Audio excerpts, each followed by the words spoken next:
my name is Kuba, and today with Dr. Chauhan we'll be talking about Ayurveda and the body. Hello. Hello. So can you tell me what is body from the Ayurvedic perspective? Well, according to Ayurveda, the body is constituted of the 5 elements. We consider that there are 5 elements in the body, which is earth, water, fire, air, and space. All right. And this is not necessarily, maybe sounding very scientific, because when you consider from the modern science perspective, we see there is bones, there is also some organs, there is systems, different systems in the body. But if you go a little bit more deeper, we actually can also match the two together, because all our tissues, all our organs, all our systems, they are comprised of these 5 elements. We have things in our body which are liquids, so we call them water elements. There are things in the body which are solid and tough, and they are like full of some fat or full of some solid material, so we call them the earth element. Right. And then we have also things which keep our body like hot, maintain the temperature, and maintain the various chemical balances. So that's the fire element. Right. So that's how Ayurveda considers. Of course, there is a description of organs, systems, but why we start from this particular basic principle of Ayurveda? Because we believe that as long as these 5 elements remain in the state of balance, the body is healthy. Whenever there is some imbalance, that is what is called disease. All right. So if there is too much water, for example, so you might have swollen eyes. If there is too much earth, you might have obesity, right? If you have too much fire, then you might have high temperature or inflammation in your stomach. If there is too much air, you might get bloated. You might have some kind of, circulation problems. Yeah. So that is how Ayurveda goes to the root of the basic, construction of the human system. Right, because when modern science goes to the description of the human body, and it talks about the elements, then the elements are mostly the chemicals, right? The minerals. And they have the periodic table where they have all the nitrogen and oxygen and all these. These are also considered like. So how do they relate to the elements? Of course, because when we say that we can say 5 categories, right? So there are some elements of the modern periodic table which could be like gases, for example. They are in the gas form, so they are air elements, right? We can put them in the air category. Some of the minerals or the elements or the things that exist in the modern chemistry, they could be liquids.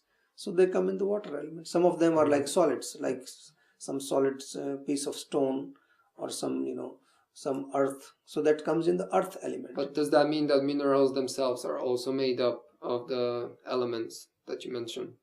Of course. I mean, like all minerals, you're talking about Ayurvedic elements, right? Yeah. All minerals, they're also made up of these 5 elements. And we according to Ayurveda, each element or each object or anything that you find in the universe has all the 5 elements, but one of them is dominant in that. So if they're dominant in fire, they will be more fiery. If they're dominant in liquid, they'll be more liquid. But there is a part, there is a small part of the other elements also exist in it. Okay, so I have this body. Yeah.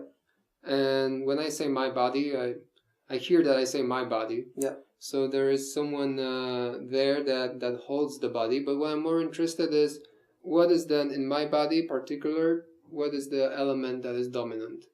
Well, that's what is very interesting subject and very interesting question also. Because we differ from each other. Yeah, because in Ayurveda, that's where how each one is different from the other person. Because every one of us have a different ratio of these 5 elements, which I just described. Someone might have too much earth in their body by birth. This is genetic.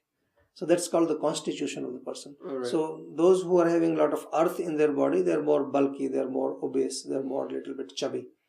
Like that, these are the people who naturally their body structure is like that. Right. Then there are people who have too much fire in their body, so they will always complain. I'm always feeling hot.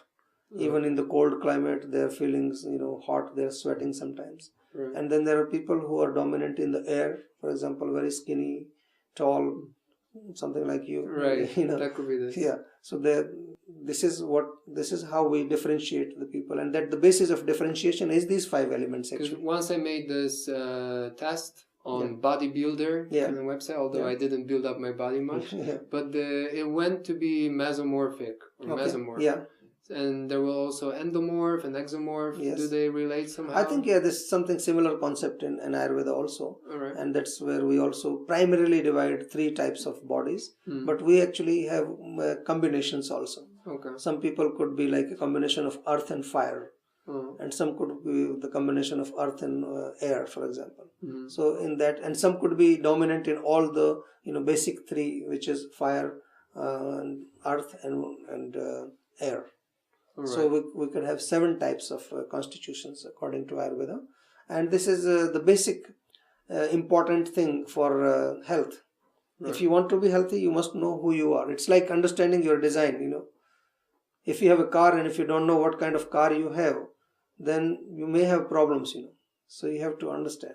Okay, and through Ayurveda, is it easy to know who you are? Or what your body constitution is, at least? It's very easy because we have specific characteristics of each type. If the person is fiery, for example, too much fire, so he will be having strong digestive system, strong appetite.